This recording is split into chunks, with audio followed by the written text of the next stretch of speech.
Թեման շարունակում ենք նաև հեռանկարի տաղավարում։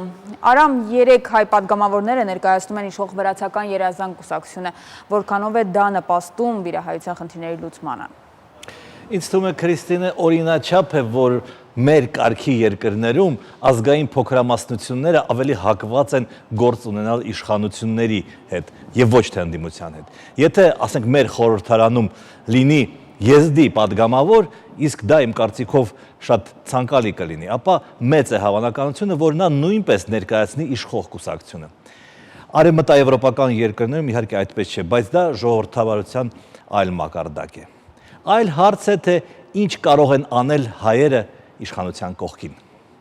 Հեռանկարի տաղավարում է Ազգային ժողովի պատգամավոր Շիրակ Թորոսյանը, շնորհակալություն պարոն Թորոսյան, նախ ընդհանուր մի հարց։ Դուք կասկածում եք, որ վրացական երազանք կուսակցությունը կվերարտադրվի այս ընտրությունների շնորհիվ։ Ամենևին չէի կասկածում եւ վստահ էի, որ վրացական երազանքը կհաղթի ընտրություններում եւ ունենա շռնդալից հաղթանակ, որովհետեւ նախորդող ժամանակաշրջանը եւ նաեւ վրացական երազանքի քարոզարշավ, ինչպես նաեւ էքզիտ փոլերը բոլորը նույն արդյունքն էին ցույց տալիս եւ սպասելի էր սա։ Նախորդ ասելով ինչ, լավ էին աշխատում նրանք, ինչ որ բարձրացել է նյութական վիճակը, լավացել է վրացիների։ Վրաստանում ներքին պայքար կար, քաղաքական պայքարի հիմնական գաղափարախոսությունն այն է, թե Վրաստանը գնում է աներկբա միայն արևմուտք, թե Վրաստանը հաշվի է առնում տարածաշրջանում Ռուսաստանի աշխարհաքաղաքական շահերը։ Մյուս կողմից Վրաստանը աներկբա գնում է թուրք-ադրբեջանական տանդեմի հետ խորացված, ինտեգրված ռազմաքաղաքական ու տնտեսական համագործակցության, թե Վրաստանը այնուամենայնիվ Վրաստանում թուրքական ազդեցության մեծ վտանգ է տեսնում եւ զգուշավորություն պիտի ցուցաբերի։ Վրացական երազանքը այս երկու առումներով էլ տարբերվում էր։ Զգուշավոր է այսինքն։ Զգուշավոր եւ Ռուսաստանի աշխարհաքաղաքական շահերը հաշվի առնելով, հետեւաբար վրաց հանրությունը կկատարեր այդ ընտրությունը, որովհետեւ միշտ հանրությունը իմաստուն է։ Հետաքրքիր է ազգայնականների հարցը, հա, որ 5%-ը հաղթահարել են հայրենասերների միությունը, հա, նրանք հենց թուրք-ադրբեջանական տանդեմի դեմ են նաև հանդես գալիս։ Բնական է, հետաքրքիր ընտրություններ էին Վրաստանում եւ փաստորեն երկու խոշոր խմբակցություններ ձևավորվեցին, մեկը գրեթե կրկնակի ավել վրացական երազանք խմբակցությունն է, իշխող կուսակցությունը, որը փաստորեն ձևավորի կառավարություն, եւ երկրորդը խիստ ընդդիմադիր Վրաստանի ազգային շարժում կուսակցությունը, Միխայիլ Սահակաշվիլի կուսակցությունը, երրորդ խմբակցությունը, որ կձևավորվի պարլամենտում, այո, ձեր մատնանշածն է Վրաստանի հայրենասերների դաշինք, Ալյանս այդ կուսակցությունը, որ այո, ազգայնական են, բայց ես այնտեղ արմատական ազգայնականություն չեմ տեսնում, շատ առողջ մտածողություն կա այն առումով, որ նրանք այո կտրուկ դեմ են թուրք-ադրբեջանական ազդեցության, տոտալ ազդեցության տարածմանը Վրաստանում եւ այս առումով բնականաբար նրանք Վրաստանի շահերի կողքին։ Նրանք դաշինք կկազմեն վրացական երազանքի հետ, թե դրա կարիքը չունի, ես ոնց որ հասկանում եմ։ Վրացական երազանքը ըստ երևույթին դրա կարիքը չի ունենա, այստեղ զուտ քաղաքական ճաշակի խնդիրը կգնա դաշինքի, թե չի գնա, բայց նրանք զուտ գաղափարական առումով բավական մոտ են։ Հենց էլ Մկոյանի մասին ես ճիշտն ասած լավ չեմ պատկերացնում, ինչպես կարելի է 3 ժամկետ աշխատել որևէ երկրի խորհրդարանում եւ չիմանալ այդ երկրի պետական լեզուն, ոչ մի անգամ ելույթ չունենալ։ Պետական լեզվի չիմացությունը դա ընդհանուր խնդիր է ողջ ռեգիոնի համար, Ջավախք աշխարհի համար, եւ այսօր այդ խնդիրը մշտապես քննարկման շրջանակներում է։ Վրացական իշխանությունները միշտ խոսում են այդ մասին, որ լեզվին չեն տիրապետում, դրա համար չեն ինտեգրվում վրացական քաղաքական գործընթացների, պետական պաշտոնեության համակարգի մեջ եւ այլն, եւ հարկ է որ նրանք լեզվին տիրապետեն։ Իհարկե ընտրովի պաշտոնյան, ինչպեսին պատգամավորն է, նա կարող է ոչ լեզու իմանալ, ոչ մի բան, բայց քանի որ ընտրվում է, ինքը որևէ խնդիր չունի, եթե իհարկե չի սահմանափակվում, ասենքն այդ պաշտոնի անձնագրում չի նշվում անպայման լեզվի իմացությունը։ Շատ լավ, խորհրդարանում պիտի ելույթ ունենա այդ մարդը, պետք է օրինագծեր քննարկի, թե չէ։ Այդպիսի քննարկումներին հանգիստ կարող են մասնակցել նաև ասենք ռուսերենով կամ այլ լեզվով խորհրդարանում իմիջիայլոց միակ աշխատանքը դա միակը չէ այն աշխատանք, որ կատարում է նիստերի ընդհանուր դահլիճում, այնտեղ կան հանձնաժողովների նիստեր, բազմաթիվ այլ ձևաչափերի քննարկումներ, որտեղ կարող է падգամավորը հանդես գալ։ Ի վերջո այստեղ մենք պետք է խոսենք այն մասին, որ Հենզել Մկոյանը ընտրվել է հերթական 5-րդ անգամ խորհրդարանի падգամավոր, իսկ մնացած գնահատականները, որ հնչեցվում են նրա հասցեին, վրացերենի չիմացությունը, ելույթներ չունենալը եւ այլն, այստեղ իհարկե իր մեջ օբյեկտիվություն ունենալով հանդերձ այնուամենայնիվ ընտրողը ժողովուրդն է եւ որոշում կայացնողը ժողովուրդն է։ Այս պարագայում պետք է փնտրել այլ առավելություններ, ասենք ինչի համար կարող էին ընտրել Հենզել Մկոյանին։ Այս պարագայում պիտի մատնանշենք այդ դեպքում իր գործունեությունը բուն տարածաշրջանում ազգաբնակության հետ ուղղակի շփումներում։ Մնացած երկու падգամավորները ունեն այդ խնդիրը, լեզվի, չգիտեմ, ելույթների եւ այլն։ Թիֆլիսից ընտրված падգամավոր Ռուսլան Պողոսյանը փայլուն է տիրապետում վրացերենին, այդ խնդիրը չունի։ Մյուս падգամավորը, որ կրկին Ջավախքից է, Սամվել Մանուկյանը, նա շատ լավ անձնավորություն է, հարգված, հեղինակավոր, բայց մինչև այժմ քաղաքականության հետ որևէ աղերս չունեցած ազնվորություն է։ Ըստ երևույթին իշխող կուսակցությունը հաշվի առել որոշակի խարիզմատիկ բնույթ է Սամվելի եւ ներառել ցուցակում, որը բավականին լուրջ արդյունավետություն ապահովեց վրացական երազանքի հաջողության առումով Ջավախքում, որովհետև երբ որ նայում ենք ընդհանուր արդյունքներին, վրացական երազանքը ողջ Վրաստանում հավաքել է 48-65% համամասնական ընտրակարգով, բայց Ջավախքում մոտ 62-63%, այսինքն շատ ավելին, քան ամբողջ Վրաստանի տարածքն է։ Հետևաբար այստեղ պետք է խոսել նաև առաջին հերթին ընդգրկված падգամավորների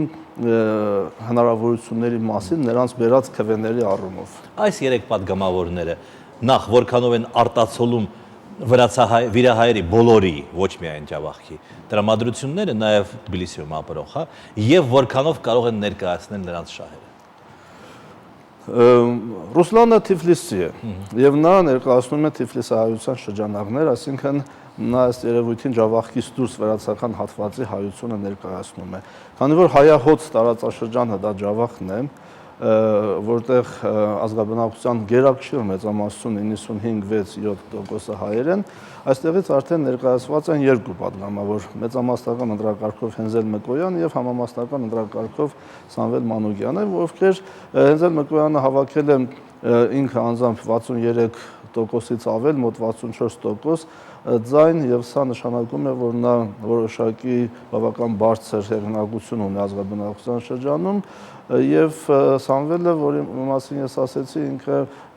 այսպես որպես պատվավոր քաղաքացի մարդ հանրության մեջ բավական հայտնի էր եւ Ջավախքում է ապրում թե Թբիլիսիում։ Ջավախքում ջավախցի են եւ ապրում են Ջավախքում։ Ինչքանով նրանք կարողանան ներկայացնել հայության խնդիրները, շահերը խորհրդարանան, դա ցույց կտա ապագան։ Ես շատ կուզենայի եւ ոչ միայն ես, յուրաքանչյուր ոք, այդ թվում առաջին հերթին ջավախցիները շատ կուզենային, որ այս երեք падգամավորները, ընդհանրապես վրացահայերը բոլորը միասին կուզենային, որ այս երեք падգամավորները իսկապես արտացոլեին հայության ամբողջ էությունը վրացական խորհրդարանում եւ բարձրաձայնեին բոլոր այն հիմնախնդիրները, որոնք առկա են եւ լուծումներ գտնեին այդ հիմնախնդիրներին եւ նաեւ շատ կարեւոր խնդիր, որ նրանք իշխանության հետ են, շատ կարեւոր է, որ իշխանությունն ապահովեց, հենց իշխանական կուսակցությունն ապահովեց երեք հայերի մուտքը խորհրդարան եւ իշխանության կողքին լինելով կարողանան իշխանության մեջ ճիշտ աշխատել, լոբինգ անել եւ այդ խնդիրները բարձրաձայնել, որ առաջին կարեւոր քայլերից մեկն է, իսկ ամենակարևորը լուծում գտնել դրանց համար եւ սրանից հետո արդեն հայությունը իսկապես կինտեգրվի Վրաստանին։ Խնդիրները բարձրացնել, ասացիք, չէ՞։ Ես խնդրում եմ թվարկեք, հա, պարզապես մանրամասնեք, որ խնդիրների մասին է խոսքը։ Ես հիմա կթվարկեմ, չեմ զլանա, երևի 1000 անգամ ես թվարկել եմ այդ խնդիրները իմ ոչ գործունեության ընթացքում, եւս մեկ անգամ թվարկեմ այդ խնդիրների մասին։ Հայոց լեզվի հայ գրականության դասաժամերի խնդիրը հայկական դպրոցներում, որտեղ նրանք կտրուկ նվազեցվել են, Սաակաշվիլի թե Իվանիշվիլի ժամանակ։ Սաակաշվիլու ժամանակաշրջանում դրան այդ գործընթացը սկսվել է եւ ցավոք Իվանիշվիլու ժամանակ թեպետ խոստումներ հնչեցին, որ դրանք պետք է կարգավորվեն, բայց առ այսօր դրանք լուծման կարոտ են։ Բայց մենք հույս ունենք, որ նոր ձևավորվող իշխանությունը, հատկապես որ Ջավախքի հայության եւ ողջ վրացահայության շատ այդպես տեսանելի աջակցություն նստացան, պետք է որ այդ ամենը պարտավորեցնող լինի եւ Վրաստանի արդեն նոր իշխանությունը պետք է կարողանա այդ խնդիրները լուծել։ Իդեպ ես ուզում եմ նշել մի կարևոր հանգամանք։ Վրացական երազանք այսօր միայն վրացական երազանքն է։ Նախորդ խորհրդարանում վրացական երազանքը դաշինք էր, որի մեջ մտնում էին 6 կուսակցություն, որոնք այսօր առանձին մասնակցել ու բոլորը պարտվել են։ Ընդ որում չկարողանալով հաղթահարել անհրաժեշտ 5%-անոց արգելքը։ Իսկ վրացական երազանքը այսօր միանձնա պատասխանատվություն է կրում եւ կարծում եմ, որ նա ավելի հեշտորեն կկարողանա քաղաքական կամք դրսևորել եւ այդ խնդիրներին անդրադառնալ։ Դասագրքերի, ինչ որ դուք ասում եք։ Դասագրքերի, այո, մուտքը տպագիր մամուլի ընդհանրապես տպագիր ամեն ինչի մուտքի արգելքը, սև ցուցակի արկայությունը, որը դարձյալ պատիվ չի բերում երկու բարեկամ հարևան երկրներին, տնտեսական հարաբերությունների խորացում պետք է լինի, առևտրատնտեսական շփումների ավելի ընդարձակում, պետք է հայոց լեզվի կարգավիճակի խնդիրը այնուամենայնիվ քննարկվի եւ լուծում ստանա, որովհետեւ դա իսկապես Ջավախքայությունը հուզող խնդիրներից մեկն է։ Պարոն Թովսյան, ես մտածեցի, որ այսօր ինտերնետի դարում, եթե մարդը ուզում է հայերեն տեղեկություն ստանալ կամ չգիտեմ, ինչ որ բան կարդալ, թեկուզ գիրք, միթե դժվար է դա համակարգչով անել։ Բոլորովին դժվար չի, բայց այստեղ քաղաքական կամքի եւ մոտեցման խնդիրն է։ Ինտերնետի դարում այդ դեպքում ես ես կառաջարկեի ուղղակի չսովորել համալսարանում, որովհետեւ կարող եք վերցնել առարկայացանքը, վերցնել, տեսնել, ասենք ինչ առարկաներ են, այսօր փառք Աստծո դրված են տեքստերը դասախոսությունների գրականություն եւ դուք կարող ձեր տան մեջ նստած պատմաբան դառնալ, միջազգայնակետ, տնտեսագետ, ինչ է գնում սովորելու։ Ինտերնետ, բայց պետական քաղաքականության մասին է խոսքը, որը ուղիղ առնչվում է իր քաղաքացու ազգաբնակչության, այսպես բարոյա իրավական վիճակի հետ, այսպես տերմին օգտագործեմ, եզրույթ օգտագործեմ։ Հիմա Վրաստանում ուզում են դարձնել մաքուր խորհրդարանական, ոնց հասկանում եմ համակարգ, մեր նման, դա կօգնի մեզ թե խանգարի, թե միևնույն է։ Հաջորդ ընտրություններից սկսած Վրաստանն անցնում է 100% համամասնական ընտրակարգի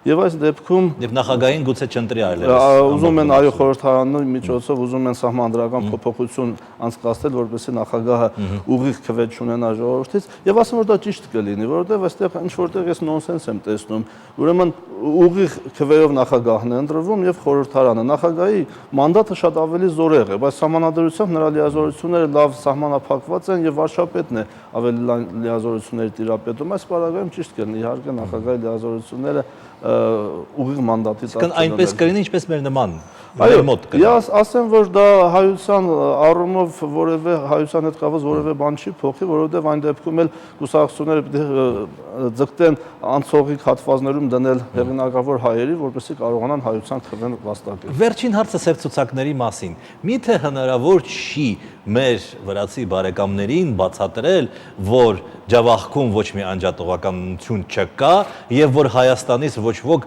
ոչ մի անջատողականություն չի պաշտպանում։ Դա բացատրվում է շատ երկար բարակ, շատ համալիր, համակողմանիորեն։ Իհարկե ես բազմիցս ինքս եմ փորձել բացատրել, որ չի կարող եւ չի լինի Ջավախքում անջատողականություն, որովհետեւ մենք հարուստ ենք, հզոր ենք այն Ջավախքով, որը Վրաստանի կազմում է, որը դառնում է ու կարող է լինել հայ-վրացական բարեկամության իսկական ամրացնող օղակ, կամուրջ, որը կարող է իր ողջ ներուժով նպաստել Վրաստանի պետականության ամրապնդմանն ու զարգացմանը։ Եվ իրականում դա այդպես է, եւ պետք է ուղղակի վրացական քաղաքական շրջանակներում կարողանան հաղթահարել այդ զգացողությունը, մի կողմ դնել այդ պատկերացումները եւ գնալ Հայաստանի հետ իսկապես շատ ջերմ ու բարեկամական այն հարաբերության մակարդակին, որին արժանի են այս երկու երկրները։ Շնորհակալություն։ Ազգային ժողովի պատգամավոր Շիրակ Թորոսյան, Վրաստանում խորհրդարանական ընտրությունները ավարտվել են, իսկ Հայաստանում սպասվում են եւ մեր նախկին եւ ներկա պատգամավորները տարբեր շարժումներ են անում, նրան պատրաստվում են, բայց դրա մասին մեր հաղորդման, մեր թողարկման հաջորդ հատվածներում։ Քրիստինե։